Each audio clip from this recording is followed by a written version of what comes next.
Joana Moreno, nuestra invitada a este episodio de Entre Valientes. Hoy poniéndonos en los zapatos de miles de mujeres en Colombia. Hoy contando una historia desde lo más profundo del corazón, pero también una historia de tenacidad, de berraquera, de lucha. Una historia que debería caracterizarnos a muchas mujeres en nuestro país y que estoy segura que hoy nos va a inspirar. Hoy, más que a la presentadora, más que a la mamá amorosa, conocemos a esa mujer que quiere luchar por muchas mujeres y hombres en nuestro país. No más voces silenciosas. Joana Moreno, bienvenida a Entre Valientes. Hola Adri, ¿cómo estás? Es muy paradójico que todavía no me siento una mujer valiente. Y qué lindo que tengas este espacio en donde este tipo de relatos no sacados de una telenovela, sino de la realidad y de la cotidianidad, de esa cotidianidad triste que enfrentamos, porque salir en televisión no me puso a mí en una burbuja, sino todo lo contrario. Lo que pareciera un privilegio de tener ese rol profesional y salir en televisión, me ha hecho una voz silenciosa, paradójicamente. Hoy vamos a activar nuestra voz precisamente y sé que vamos a cumplir con ese propósito, Joa, porque cuando leas los comentarios que nos van a dejar muchas mujeres y tal vez muchos hombres en este capítulo de Entre Valientes, vas a comprender que tu voz es maravillosa y es utilizada para cosas preciosas.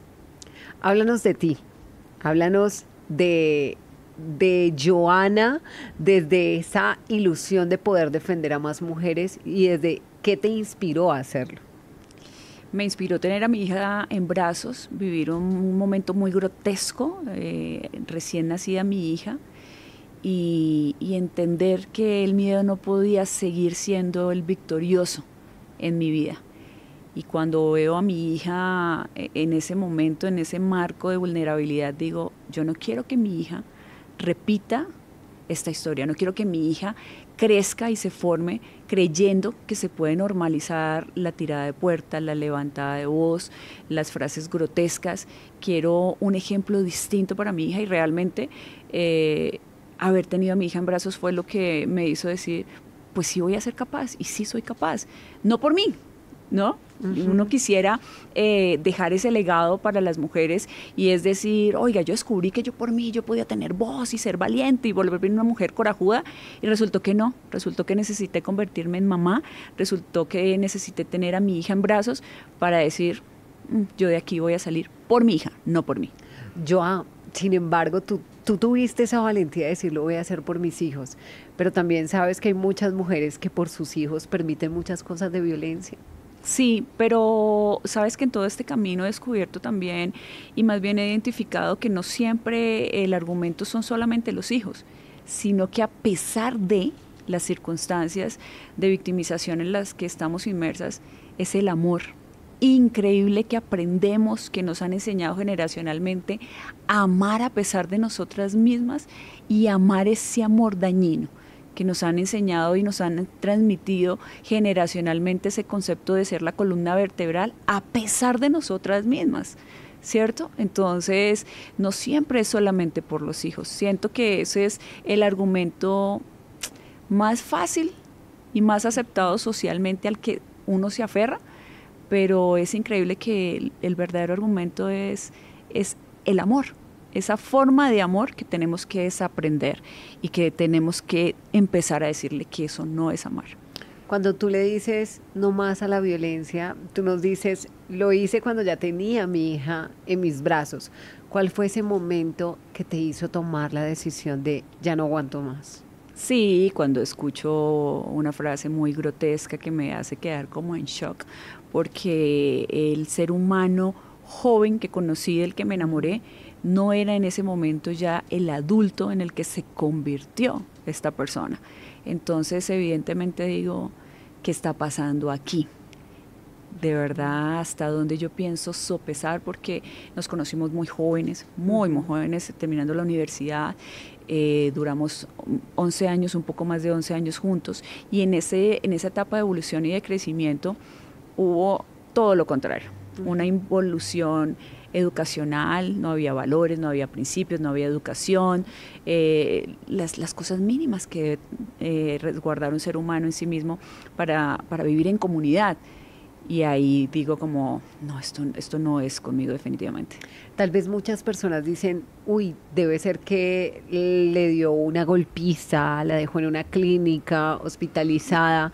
A veces creemos que esa es la única forma de ejercer violencia sobre otra persona, pero resulta que también está la violencia económica, la violencia psicológica, que trae mucho daño sobre el ser humano, y tal vez tu caso no era verte regando sangre en una casa, en una clínica, sino que venían otro tipo de violencias en medio de esta relación.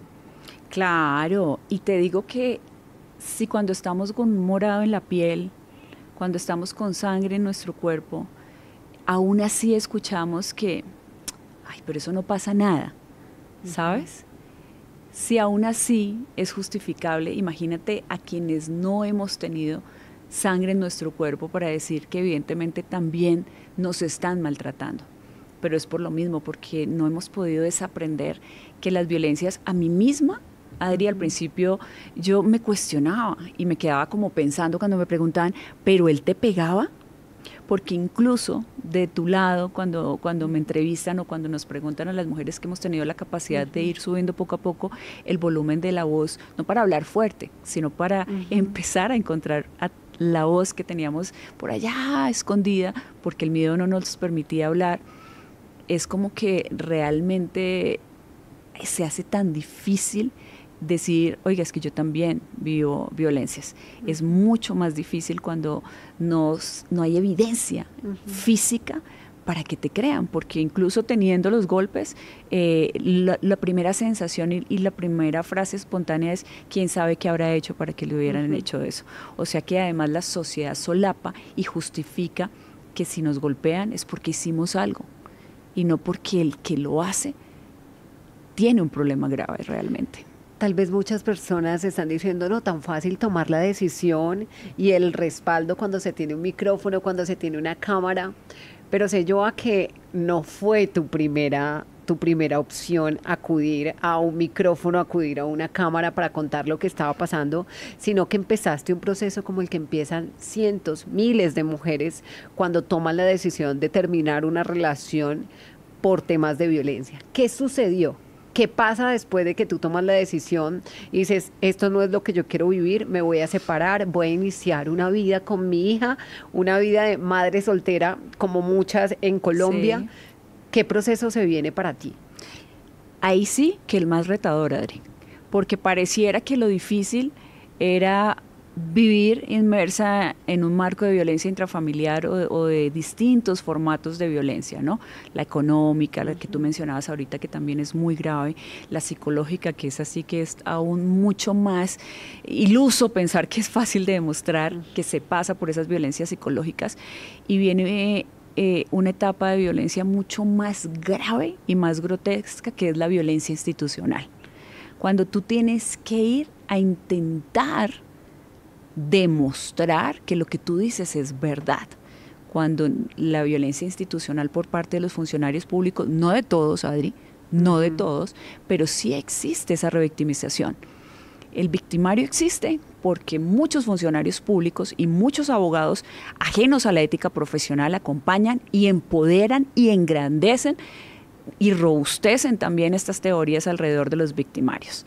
Entonces, entro a sumergirme en un espacio en el que en televisión te dicen denuncie. Las pautas publicitarias es denuncie. Usted quiere estudiar y su marido le dice que no, es violencia psicológica. Pero cuando vas a medicina legal, cuando vas a la comisaría de familia, cuando vas al juzgado de familia, te encuentras con que eso no es así. Te encuentras con el juez que está de acuerdo con que si el papito dice que no tiene, pues no tiene. Y no pasa entonces por si tú tienes los argumentos jurídicos para demostrar que hay una inasistencia alimentaria o para demostrar que hay maltrato. Entonces te enfrentas no solamente al victimario con el que convivías, sino que te enfrentas ahora a otro a otro victimario mucho más grande. Y este sí que con un poder legislativo y jurídico que toma decisiones. Que fractura realmente la familia. Porque tú te puedes lograr sacar del lado del victimario que te agrede, que te violenta psicológicamente, que te violenta económicamente, y buscar un refugio. Pero cuando tú vas y buscas la institucionalidad, y esta institucionalidad empieza a darle un giro totalmente distinto y adverso a lo que es la norma, porque las normas están bien escritas en el papel. Tenemos un montón de normas que nos resguardan. No necesitamos más leyes para esto. Pero desafortunadamente tenemos a funcionarios a los que no capacitan, funcionarios a los que les permiten tener una autonomía jurídica subjetiva. Porque yo, por ejemplo, duré con un proceso penal de inasistencia alimentaria más de 4 años para que algo ocurriera y para que hubiese un fallo, pero tengo hoy en día un proceso jurídico que me tiene con un pie en la cárcel y otro afuera, y es que sí, es 50 y 50 porque pues un fiscal tomó la decisión de abrazar a una persona que hoy en primera instancia tiene un fallo condenatorio por inasistencia alimentaria e ir en persecución hacia mí. Y cuando te digo es una persecución hacia mí es porque evidentemente no hay un argumento fáctico, y sin embargo yo tengo que ir ahora a un juicio a decir que no soy responsable, pero además están pidiendo la condena máxima de 12 años intramurales. Entonces dices, ¿qué pasa? Pues ¿qué pasa? Que entonces la realidad institucional no es esa realidad idílica que sale en los comerciales, no es esa realidad idílica que te dice marca la línea púrpura, porque la línea púrpura, por ejemplo, se comunicó conmigo, yo me comuniqué y se me comunicaron al año de que yo había buscado ayuda en la línea púrpura. Entonces ha pasado un año y siguen creyendo que tienen que inventar y crear más líneas y más accesos de comunicación. ¿Para qué? Cuando ya uno está quizás muerto, cuando a uno ya la cárcel. Está en la cárcel, por ejemplo, en mi caso, porque es una posibilidad, es una opción. Yo hoy, voy a ir a un juicio, y claro que tengo abogados, y claro que voy a llevar mis pruebas, pero sin embargo también hay otro 50% que no sé qué va a pasar. Yo a muchas personas ya se están preguntando, ¿cómo así?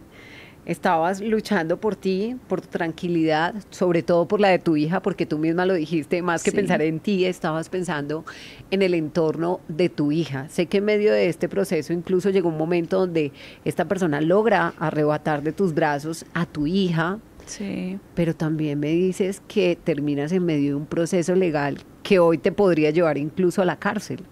¿Cuál es ese proceso legal y cómo una mamá que tomó una decisión de proteger a su hija, de proteger su integridad, termina en medio de un proceso jurídico?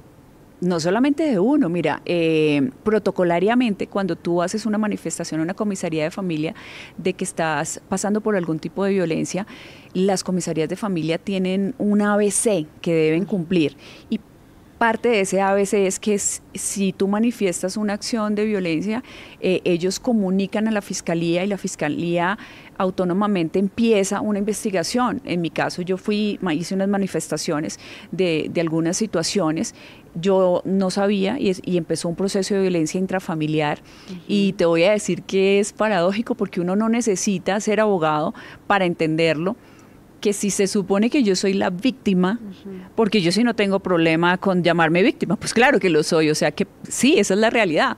En ese momento el juez no toma una decisión jurídica y un fallo sobre si realmente estoy viviendo violencia intrafamiliar o no y lo encuentra responsable a él o no, o sobre unas lesiones personales, sí o no, sino que termino yo con un fallo en mi contra en donde el juez dice que además lo que hace es compulsarle copias a la Fiscalía General de la Nación por un supuesto uso arbitrario de la custodia.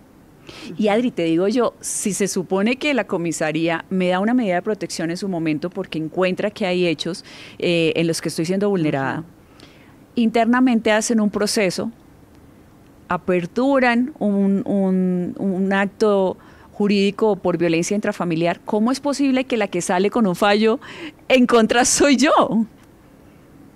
¿Cómo es posible? ¿Cómo es posible? Es absurdo, es de no creer, no hay cómo entenderlo. Lo que pasa es que en ese momento, claro, la gente te dice, no, pero eso no es legal. No, pero sí, pero ¿y dónde está el que dice, toma este abogado que yo voy a pagar? Porque no creo en las cosas regaladas, y he vivido también el desastre jurídico y la responsabilidad jurídica en las instituciones, en la Defensoría del Pueblo, en la Secretaría de la Mujer, porque claro, yo tuve que pedir muchas veces que me asignara un abogado de oficio porque no puedo, estoy sacando sola adelante a mi hija, me llegaron tantos procesos en un momento que tuve que vender mi apartamento, irme a vivir a Casillas con mis papás, empezar a reorganizar mi vida para poder seguir sacando adelante a mi hija yo sola, porque mi hija depende autónomamente de mí, de nadie más. Y tú no sabes, o sea, muchas veces se supone que si tienes ahí abogados, deberían estar preparados en perspectivas de género, en violencias de género, deberían llegar robustos a defenderte. Y muchas veces a mí me tocó una abogada que me decía, ay no, es que como no se habla la abogada de él, y yo no sabía si abrazarla a ella cuando se suponía que ella era él era la que me tenía que defender. En algún momento llegué a Adri, en ese proceso de violencia intrafamiliar, y cada rato cambian los fiscales, además. Entonces es como volver a empezar todo el proceso. Claro, y la fiscal... Contar toda la historia. Hola, señora Patricia, y yo, ¿cómo así que Patricia? Me llamo Joana. O sea, la fiscal que me tenía que defender a mí... No tenía ni idea quién eras. Ni siquiera llevó la carpeta que tenía mi expediente. No, impresionante. Entonces yo le digo a la gente, fíjense cómo es muy fácil creer que yo salgo en televisión y que soy millonaria. No, nada más ajeno a la realidad, me encantaría. Ojalá voy a volver a pueda retomar mis finanzas pronto y no termine yo en la cárcel, como es su propósito y el de la abogada de él. Que además tiene una abogada, mujer. Sí, mujer, sí. Sí. Hay toda una trama detrás de eso, porque ¿no? hablamos desde lo profesional y listo, somos profesionales y estudiamos, y a un abogado el otro día decía que pues finalmente a ellos les pagaban por eso y ese era su deber, ejercer para defender a la persona que lo requiriera, pero aquí yo creo que también tiene que ir algo ético, moral, ¿no? Algo moral, exacto, que te permita decir, hay una injusticia hacia una mujer y hacia una niña. Sí, porque además, al quererte hacer daño a ti, pues también le quiero hacer daño a una menor que está siendo protegida por una mamá que está buscando sacarla adelante. Este proceso, Joa, fue el que finalmente te llevó a decir, tengo que utilizar los medios. Estoy trabajando en los medios, pero tengo que utilizarlos. No, ni siquiera. Esto te lo contextualizo porque sabes que creo que incluso nunca lo había mencionado tan explícitamente y hoy digo, ok, también es importante que las personas entiendan por qué yo hablo de esas falencias que tiene la institución pública y de esas irresponsabilidades con los funcionarios públicos, porque de no auditarlos, de no prepararlos. Te voy a contar un dato, y es que precisamente hace unas semanas el Consejo de Bogotá presentó una cifra referente a una veeduría que se le hizo precisamente a las comisarías de familia.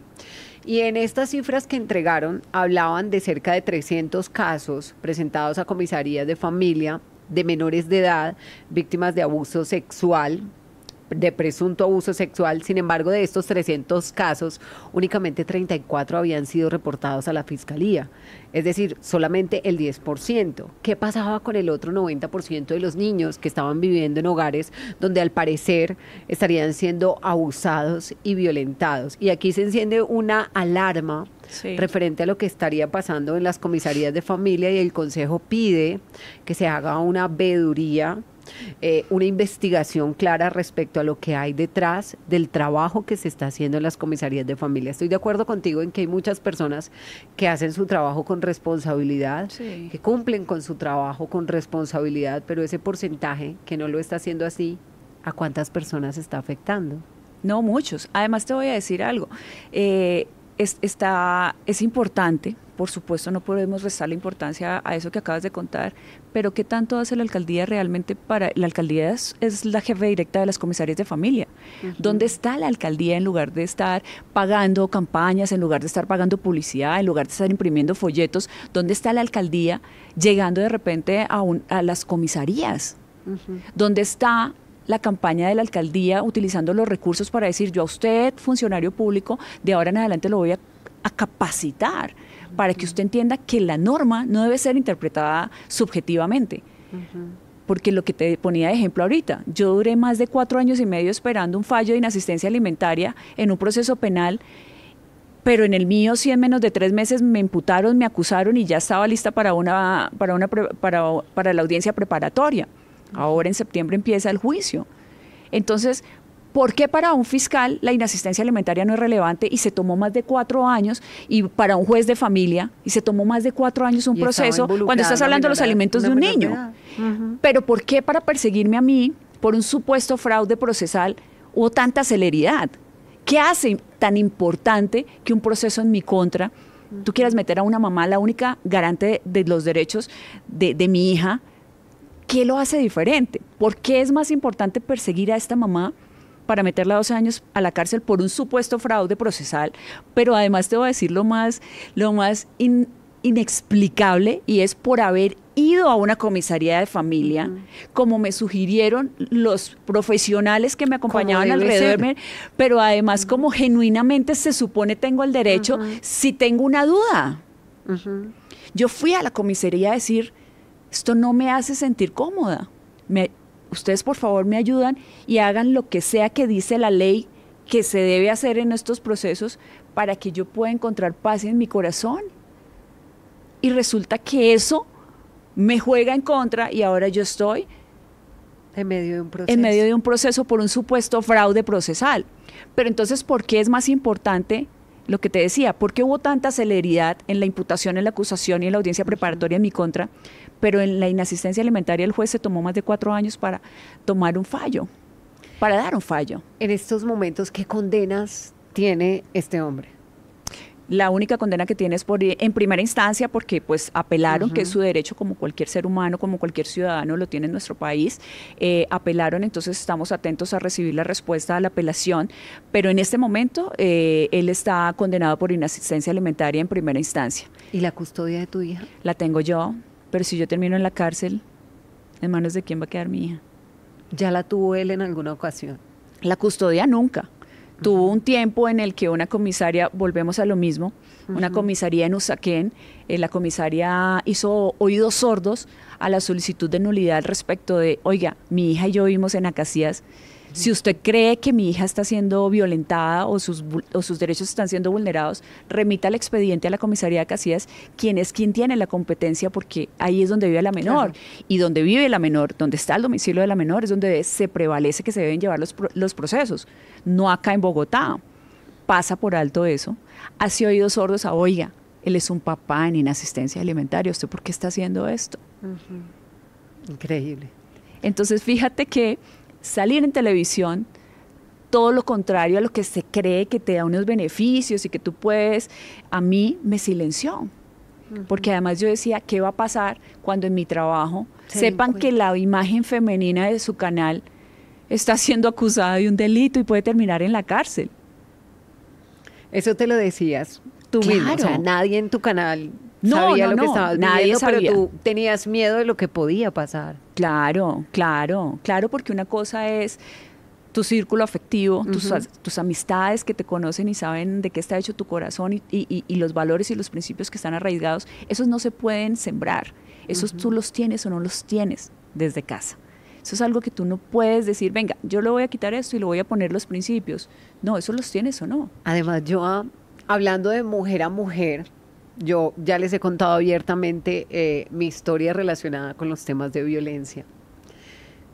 A uno le arrebatan la tranquilidad, le arrebatan la paz, le arrebatan la vida. Y muchas veces lo único que a uno le queda es su trabajo. Entonces tú vas al trabajo y tu trabajo es ese lugar donde no hablas de lo que te está viviendo, no, ni de lo riesgo. que estás viviendo, pero es como tu lugar seguro. Y cómo es vivir con ese temor de lo que está sucediendo y luego tener que hacerlo público y lograr mantener tu trabajo, Joa. Es todo menos vivir. O sea, es no tener permiso de ser, es sobrevivir, es llegar al trabajo y sonreír, es acabar de salir de una audiencia. Yo esperé mucho tiempo para poder estar presente comentando en los partidos y se dio con la Libertadores Femenina, mi primera oportunidad, y yo te digo que yo estaba cruzando la puerta del estudio en una audiencia esperando a ver qué iba a determinar una nueva comisaria después de que la comisaria anterior había tomado unas medidas ajenas a la ley, ajenas al debido proceso, para saber si yo iba a poder tener a mi hija conmigo o no. Y escucho el fallo y estoy a 5 minutos de ir al aire, cruzo la puerta, me tocó contarle a mi productora, a mi equipo, yo lloro, y mientras lloro desconsoladamente, Adri, feliz porque afortunadamente se ha demostrado en ley que ese proceso nunca debió haber existido, por lo menos ese, y a la vez me estaban alambrando y tenía que ir al aire y no podía tener la voz entrecortada, ¿sabes? En un momento que yo llevaba años esperando y era poder comentar un partido, poder decir, oiga, me dan esta oportunidad que yo soy capaz de, ¿sí? Y si yo hubiera contado lo que me estaba pasando, seguramente yo esa oportunidad no la hubiera podido tener. Claro. Por eso tuve que sobrevivir a esos 2 momentos y entrar feliz y todo lo demás, pero 3, 2, 1 y para adelante. Cuando esto pasa, ahora con el supuesto fraude procesal, que definitivamente el fiscal toma la decisión de enjuiciarme y de llevarme a un juicio que no sé cómo voy a afrontar, porque yo no sé uno realmente cómo se prepara para eso, no lo sé.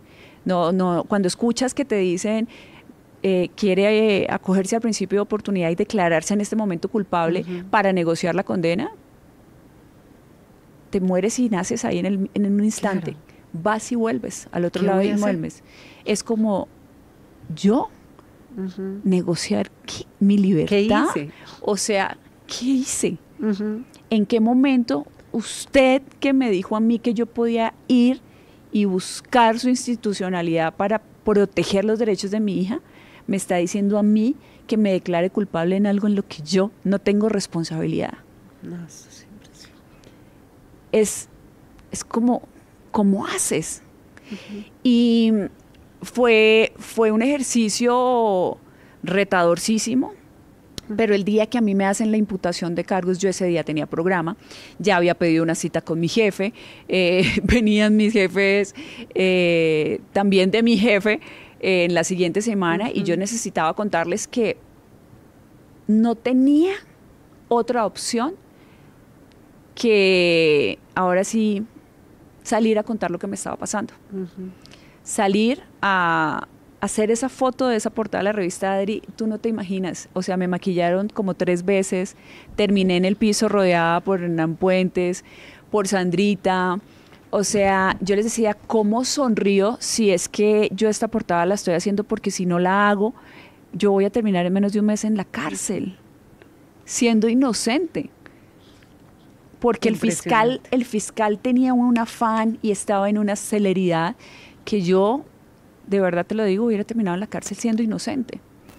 Pedía conceptos a la Procuraduría, pedí un concepto a la Fiscalía General de la Nación y decían, o sea, no entendemos esto. Solamente ese fiscal era el que entendía lo que estaba haciendo, y que los supuestamente demás no. Nadie más alrededor nadie más lo entendía. Nadie más lo entendía, sino solamente ese fiscal. ¿Cuáles serían las razones que lo motivaron? No sabemos. Lo que sí sé es que a partir de que las personas empezaron a enterarse, yo recibí unas palabras muy lindas de uno de mis jefes, y es que sepas que no nos interesa saber el motivo por el que estás pasando por esta situación, porque nosotros conocemos al ser humano que hemos tenido acá más allá de la profesional. Hasta que no haya un fallo, nosotros no vamos a tomar una decisión como compañía. E incluso, aunque haya un fallo en tu contra, sabemos que tú puedes apelar si es que esto pasa, y hasta que esa apelación no ratifique algo, nosotros como compañía no vamos a dejarte sola. Wow. Y mira, te quitaste un peso de encima. Muchos pesos encima. Claro. Esa doble vida, ese sonreír, ese, ¿sabes? Al contrario, ahora cambió mi vida porque mi productor, cuando yo tengo audiencias, le digo, mira, tal día tengo audiencia, entonces no me ponen el programa ni un día antes, ni el mismo día, y el día después es, ¿cómo te sientes? ¿Cómo saliste? Me acompañan, me preguntan, ¿qué necesitas? Imagínate la empatía de este entorno, porque tú me hablas masculino, de jefe, ¿no? Masculino, exacto.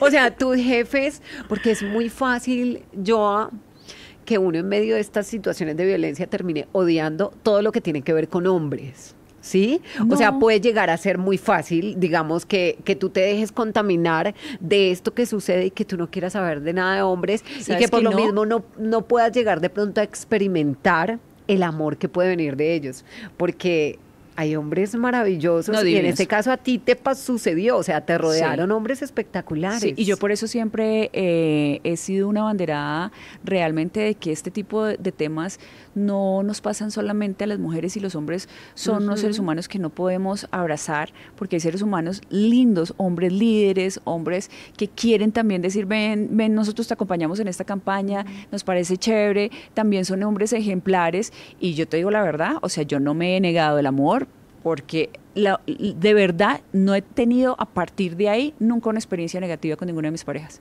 Vivo un presente amoroso, o sea, ni siquiera soñado, vivo un presente amoroso con una pareja que es profundamente amorosa, que es profundamente leal, que es un ser humano, muy humano. Entonces, de verdad, sentirme abrazada por todos ellos, entendiendo un poco, y te digo la verdad, a partir de que sale la revista, empezamos, yo no temo porque deba algo, Adri. Yo temo por ver el alcance de los funcionarios públicos más allá de no tener pruebas reales y tener la potestad y esa capacidad jurídica de poderte meter a una cárcel a pesar de eso. ¿El mismo fiscal lleva el caso? ¿Sigue con el caso? No, ¿O cambiaron de fiscal? Mira que salió la revista, llámalo coincidencia, llámalo justicia divina, llámalo milagro de Dios. ¿Influencia? Yo no sé, llámalo como tú quieras. Sí, pero porque apenas, a veces esto termina siendo una alerta para lo que está sucediendo. O sea, tristemente, hay mujeres que en realidad no tienen esta bendición y que hoy en día están viviendo unos casos impresionantes y que tú dices, casualidad, bendición, tenemos que recurrir todas a una situación de estas para que se hagan las cosas como se deben hacer. Mira que logró afortunadamente terminar siendo una bendición, pero hubiera podido salir todo lo contrario. Y ha sido un ejercicio muy lindo porque es como, yo nunca me imaginé que a lo largo de mi carrera profesional la gente tenga algo tan bonito de mí en su corazón, te lo prometo. O sea, yo hay gente con la que, hola, ¿cómo estás? 5 minutos en un evento, en un cubrimiento, todo lo demás, y cuando las personas empiezan a leer lo que está pasando ahí, a etiquetar la fiscalía, a etiquetar la procuraduría y todo lo demás, este fiscal no volvió a aparecer, Adri. Ni más. Tuvimos, no me quiero equivocar, y hoy en día ya soy muy celosa con lo que digo, porque cualquier cosa puede ser usada en mi contra, pero fácilmente te digo, 3 audiencias más tuvimos, yo creo que fueron 5, pero seguro 3, en las que nunca más volvió a aparecer, se le acabó la celeridad al proceso con ese fiscal. Y hoy en día, pues duramos un año, Adri, que nunca más volvimos a saber del fiscal. No se volvió a presentar en ninguna de las audiencias. Yo ahí firme, siempre he estado para poner la cara, más allá del temor, más allá del miedo, más allá del pánico que me genera, más allá de lo fisiológico, el dolor de estómago, la soltura, la vomitada, todo lo que me genera siempre que tengo que ponerme ahí porque no sé qué va a pasar. Pero ese fiscal desapareció. Ahora asignaron un nuevo fiscal, que es con el que empezamos el juicio, que tampoco, pues bueno, sabemos cuál será su postura y todo lo que sea, pero este fiscal en particular desapareció. Claro, porque es que ya tú nos habías contado que habías pedido conceptos y nadie más entendía, solamente este fiscal era el que tenía su claridad sobre el proceso. Esperamos que lo que viene de ahora en adelante para ti sea, lógicamente, justicia para ti y para tu hija. Sí. El papá de tu hija, ¿en algún momento te ha dicho, ya no quiero seguir con esto, ya te ha buscado, has tenido algún contacto con él, le pediste en algún momento como, oye, ven, ya calmemos esto, o siempre ha sido únicamente desde la institución que han llevado esto, Joan? Sí, siempre desde la institucionalidad. La verdad es que yo no tengo contacto con él de ningún tipo. Si algo se requiere respecto de nuestra hija es a través de mis abogados. Yo ya ni siquiera escribo un mail. Y este año es que tuvimos pues como ya las audiencias finales sobre el proceso penal de inasistencia alimentaria. En una de las audiencias, no te diría que la palabra me sorprendió, pero yo decía, wow, uno cómo puede vivir 11 años, me separé hace 11 años, y uno como a hoy en su presente puede seguir viviendo con ese odio o ese rencor o yo no sé cómo llamarlo, pero con ese sentimiento y tener que escuchar en una audiencia que él y su abogada siguen insistiendo en que yo voy a terminar en la cárcel. Entonces, evidentemente, lo que yo conozco realmente de lo que pasa por su corazón y lo que pasa por su abogada, que ha sido la abogada que lo ha acompañado en todo, es que se va a demostrar quién soy yo, porque yo voy a terminar en la cárcel por el proceso del supuesto fraude procesal. Entonces, te digo la verdad, esa es la postura que yo he escuchado de él y de su abogada hace 2 meses, un poco más. Sí, impresionante. Sí, la verdad sí, es como que, bueno, no sé cómo pueden dormir, una cosa es él y otra cosa es cómo la abogada que lo acompaña y lo representa también alimenta esto, ¿no? Porque se está actuando desde la rabia, desde el odio, pero uno dice, ¿y en qué está basado esa rabia y ese odio? Sí. Hay personas que tal vez en el momento en el que cometen un error en medio de una relación, pierden a la persona y entonces ya de allí en adelante nace una rabia, un resentimiento, un rencor que los persigue durante mucho tiempo. Sí. Y es el caso tal vez de muchas mujeres, Joa, que son acosadas, que son perseguidas, que son acusadas, señaladas como lo has sido tú, y que tal vez viven un infierno por haber tomado la decisión de salir de una relación. ¿Y quién las rescata de ese infierno? No, muchas veces ni siquiera uno mismo. Yo la verdad es que siento que mi mayor virtud frente a estos 11 años de lo que he sopesado y lo que me hace vivir con esperanza de que ojalá el fallo de este juicio sea un juicio justo, en ley sobre todo, ¿no? Pues, que sea lo que logremos nosotros con nuestro equipo jurídico demostrar versus lo que ellos tienen para demostrar que supuestamente yo merezco ir 12 años a una prisión. Te digo la verdad, es mi esencia. Mi esencia nunca ha cambiado. Yo no, a veces he tenido conversaciones con mis amigas y las entiendo con mi núcleo familiar porque pues me han visto, yo he terminado, imagínate, yo peso 60 kilos y he pesado 48 kilos, Adri. Claro. O sea, tú imagíname con 12 kilos menos, o sea, calavérica, sin dormir, tirada en un piso, llorando. Tu salud mental, ansiedad. El año pasado, el día de la audiencia de imputación, yo tenía programa y yo llegué allá, ya algunos sabían y un compañero mío llegó y se puso a llorar y yo tuve un ataque de ansiedad. Yo ese día no pude salir al aire porque fue ver a estos hombres, partners míos, tan buenos hombres, con esa sensibilidad. Wow. Y por primera vez yo me permitía estar abrazada con mis compañeros a los que yo les ocultaba lo que me estaba pasando y ese dolor tan grande que yo tenía en mi corazón, y agarrada de las manos de ellos lloraba. Wow. Y todos ahí conmigo, ¿sabes? Y a pesar de eso es como, pero tú lo odias. Yo, no. Pero tú tienes resentimiento, no. Y válido. Claro. Pues, pero yo no soy un ser humano que niega las emociones. Pero como mi esencia nunca ha sido esa, a pesar de, y siempre que hablo digo, oiga, el día que yo me muera, seguramente si yo pudiera conversar con Dios o con el Dios en el que cada uno en su casa que nos está viendo, Adri, crea, y le diga, oiga, ¿y usted qué ser humano fue? Yo no puedo ir y decirle, no, es que como el papá de mi hija me hizo esto, pues yo aquí fui un ser humano distinto. Ahí es donde siento que realmente está la prueba de la vida de qué clase de ser humano soy yo.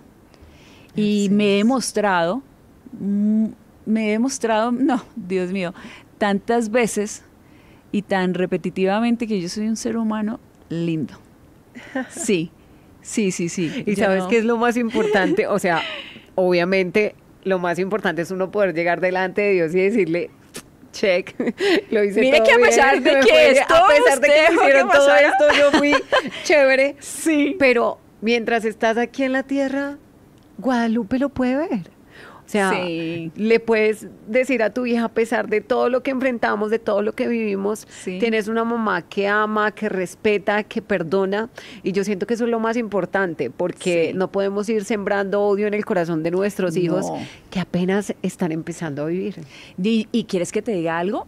Ha sido todos estos procesos han sido también esa forma de usted se para en un escenario a decir que realmente uno a través de la determinación puede ratificarse en ser un buen ser humano y no justificar, enajenarse de ser un buen ser humano.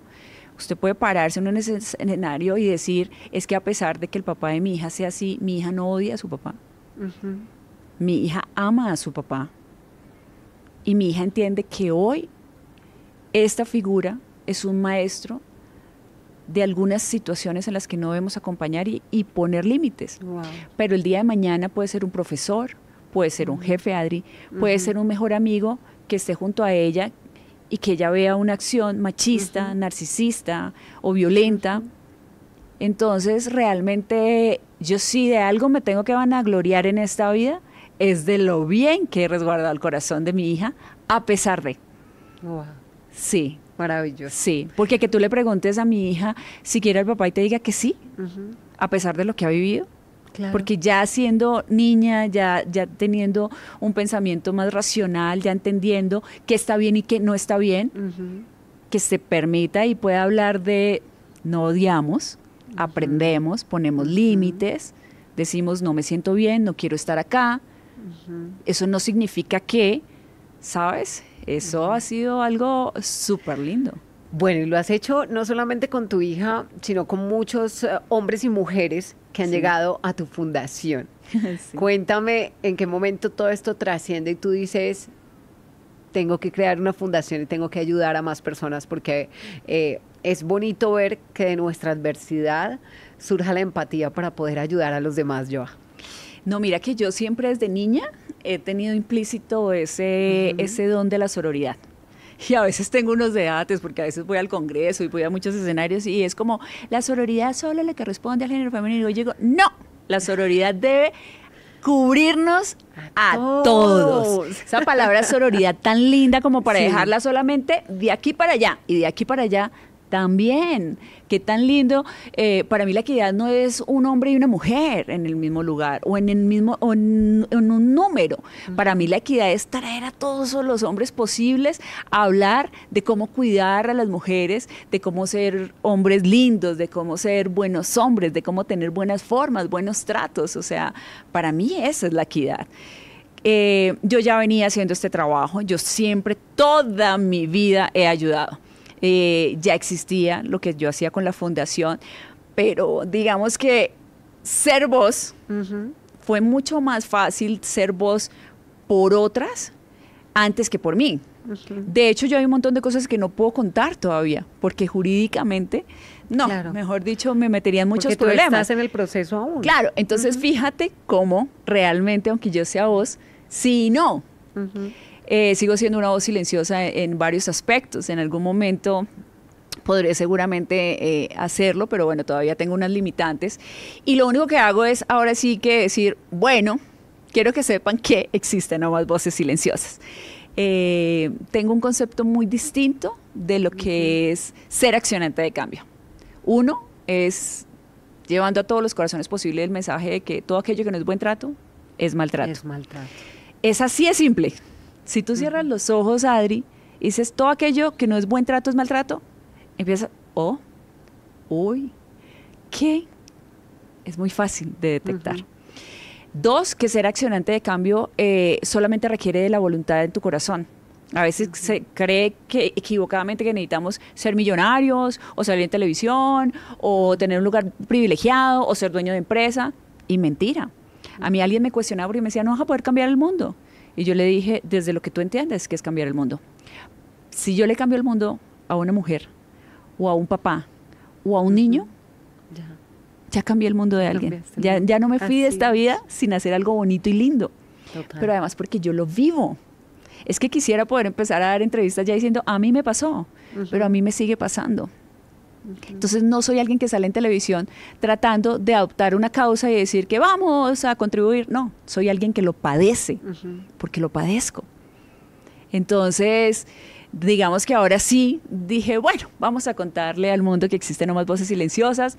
Creo en una comunicación de cambio distinta y entonces por eso creamos el balón púrpura, que mucha gente piensa cuando ve el balón púrpura, como tiene tonos rosados un poco también, o un morado más claro, que tiene que ver con el fútbol profesional femenino.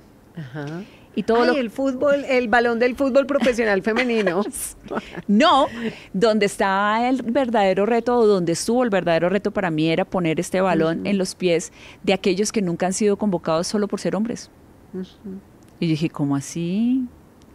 Yo me niego a creer que los hombres y que los futbolistas no quieren ser accionantes de cambio. ¿Cómo lograste ese balón? No, con mucha perseverancia.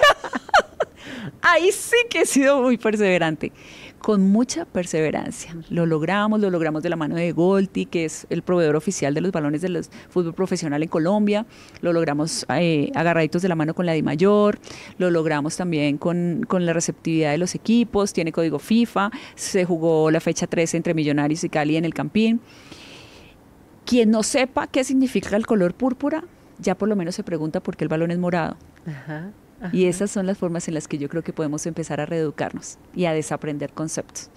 Quien conoce el significado del balón púrpura, que es el color mundialmente reconocido, no es que lo inventé yo ni mi fundación, sino que en el mundo el color morado, púrpura o violeta se reconoce como el color que rechaza las violencias de género. Y entonces quien lo conoce, cuando vio este balón ahí en el Campín, dijo, ¡wow! Porque ahí pues hay de todo. Y también tenemos la carrera del Amanecer Llanero. La carrera del Amanecer Llanero ya tuvo su segunda versión. Es la única carrera del Meta que tiene el aval de la Federación Colombiana de Atletismo. Todos aquellos que son corredores élite, que se dedican a esto, cuando hacen la programación de su calendario con la Federación Colombiana de Atletismo, encuentran que la carrera del Amanecer Llanero de la Fundación No Más Voces Silenciosas está en el calendario oficial de carreras profesionales. Sí. Y eso pues obviamente nos permite ser accionantes de cambio con una comunicación distinta. ¿Cómo podrías tú, Adri, o cualquier ser humano decir que no quiere apoyar una campaña con un balón púrpura? ¡Tan lindo! ¡Hermoso! ¿Cómo podrías tú decir que no quieres intentar ir a caminar una carrera con una camiseta morada? Totalmente. Y no necesitas ir a tener una postura aguerrida, ni a reclamar. No, nada de eso. Es decir, venga, mira esto tan lindo que hay. Ahora, qué bonita forma. A los niños les encanta el fútbol, sí. A los chicos. Yo tengo un niño en casa que ama el fútbol, le encanta el fútbol. Y poderle explicar y mostrar esto que se ha logrado en nuestro país es supremamente hermoso. O sea, poderle, un balón púrpura en la cancha, pero que además ya comprenda por qué hay un balón púrpura en la cancha, porque su equipo está jugando con un balón púrpura en la cancha. Claro. Es algo maravilloso. Las mujeres que han escuchado tu testimonio, tu historia, tu lucha, ¿cómo pueden hacer? ¿Cómo pueden encontrar la fundación? Quienes quieran respaldar la fundación, unirse a la fundación Yoa y a este proceso tan lindo que tú has iniciado, ¿cómo lo pueden hacer? Bueno, pues seguirnos en nuestras redes sociales, ahí tenemos información, @No Más Voces Silenciosas, también www.nomasvocesilenciosas.com o @JohaMorenoG, JOHA Joha Moreno G, y ahí pues tratamos, ¿no? Porque no creas que esto desafortunadamente es una bolita de nieve que todos los días crece, porque mientras la institucionalidad siga creyendo que lo único que necesita es poner vallas publicitarias o comerciales en televisión para lograr mitigar las estadísticas de violencia, pues vamos a seguir teniendo todo lo contrario, unas cifras mucho más altas de violencias, de revictimización, así que necesitamos a aquellos que realmente tienen la potestad de tomar decisiones, que por favor empiecen a utilizar esos recursos en auditar a sus funcionarios públicos. Y ahí sí, te lo garantizo, mira, te lo firmo, que ahí sí vamos a empezar a ver que las violencias van a empezar a decrecer. Yo sé que así va a ser. Ya tenemos...